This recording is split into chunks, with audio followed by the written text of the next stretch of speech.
샬롬, 좋은 날입니다. 하나님의 은혜가 오늘 가운데 여러분들에게 있기를 원합니다. 오늘에 있는 말씀은요, 계시록 9장 말씀입니다.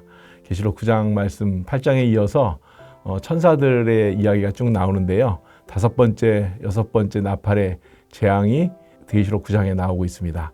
재앙에 필요한 것은 죄에 대한 회개와 깨달음입니다.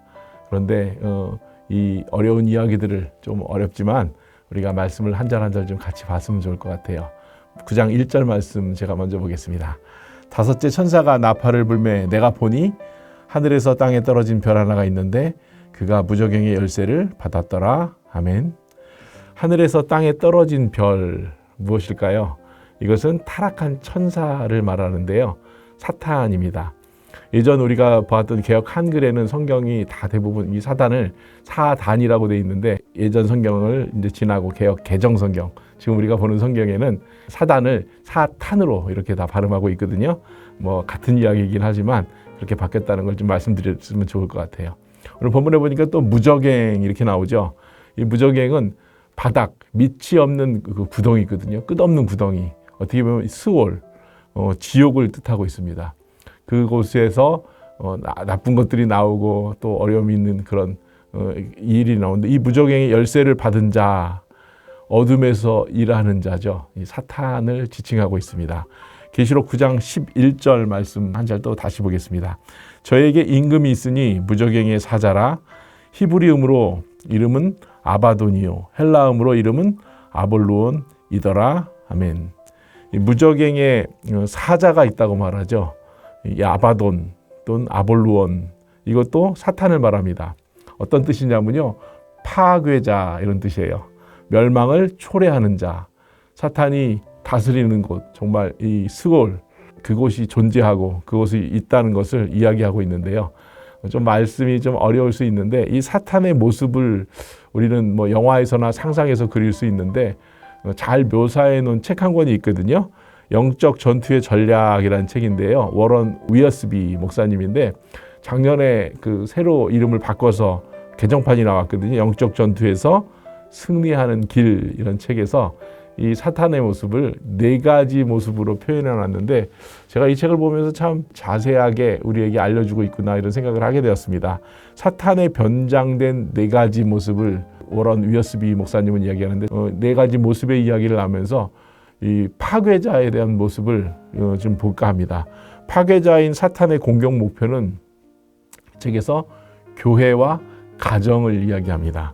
이 교회는요, 공동체 가운데 분열과 선동하는 세력이 있어서 이 사탄이 우리를 분열시키고 교회를 어렵게 만드는 그런 이야기를 파괴자의 모습으로 보여주게 있고 또 가정에서도 그 아담과 하와 그때에도 이 가정을 파괴시키고 유혹과 멸망으로 그 인류를 마비시키려는 그런 모습들이 나오는데 그런 것들을 경계하십시오 이렇게 권면해 주고 있습니다. 오늘 9장의 맨 마지막에 보면 경고를 하거든요. 죽음의 재앙에도 살아남았지만 회개하지 아니한 자들에 대한 경고가 오늘 본문 읽었던 오늘 9장의 20장 21절에 나오고 있습니다. 21절 말씀을 좀 같이 볼까 합니다. 이 재앙에 죽지 않고 남은 사람들은 그 손으로 행하는 일을 회개치 아니하고 오히려 여러 귀신과 또는 보거나 듣거나 다니거나 하지 못하는 금, 은, 동과 목석의 우상에게 절하고 또 그 살인과 복술과 음행과 도둑질을 회개치 아니하더라. 재앙에도 회개치 아니하는 모습들을 묘사해 주고 있거든요. 죄에 대한 무감각함, 우상 숭배, 또 도덕적 타락이 계속되는 그런 모습들을 보면서 회개치 아니하는 자들의 모습을 질타하고 있습니다. 무저갱, 즉 음부에서 일하는 사탄을 우리가 분명히 두려워할 수 있어요. 근데 그보다 더 크신 하나님께 우리는 주목을 해야 되거든요.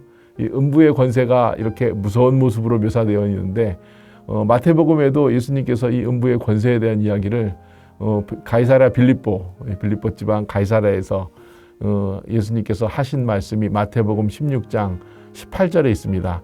또 내가 내게 이르노니 너는 베드로라.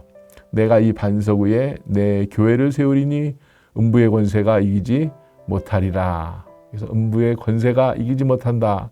주님은 자신이 교회의 반석이심을 말씀하고 있지요. 아무리 어둡고 강하고 크더라도 주님의 교회를 이길 수가 없습니다. 주님이 승리하십니다. 주님의 교회는 영원하고 반드시 승리합니다. 어둠을 두려워하지 말고 빛 대신 주님께 우리의 마음을 좀 드렸으면 좋을 것 같아요. 요한계시록이 굉장히 무섭고 어려운 얘기로 계속되는 것 같지만 그 너머에는 빛과 사랑, 소망이 우리에게 있습니다. 주님의 손을 꼭 붙잡고 살아가는 모두가 돼 있으면 좋을 것 같아요. 음부의 권세가 우리를 이기지 못합니다. 요한계시록을 마지막으로 지난 3년 동안 매일의 묵상을 쭉 하는데 참 감사드립니다. 이렇게 영상을 통해서 다시 한번 인사드리고 싶어요. 화면을 통해서 만나는 시간이 어색하고 쉽지 않았는데 한 단락을 마치게 됩니다. 앞으로 22장까지 있지만 이렇게 좀 인사를 드릴까 합니다. 앞으로도 매일의 묵상을 통해서 은혜를 나누며 말씀의 기쁨을 누리시는 모두가 되기를 축원하며 축복합니다. 기도하겠습니다. 공의와 사랑이 많으신 하나님, 죄악에 물든 세상에서 살아가는 주님의 성도들에게 힘과 능력을 주시옵소서. 사탄이 교회 공동체와 가정을 파괴하려 하지만 지키시고 보호하옵소서. 말씀으로 우리 자신을 성찰하고 합당한 열매를 맺는 성도들 되기를 원합니다. 음부의 사망의 권세를 이기시고 승리하신 예수님의 이름으로 기도합니다. 아멘.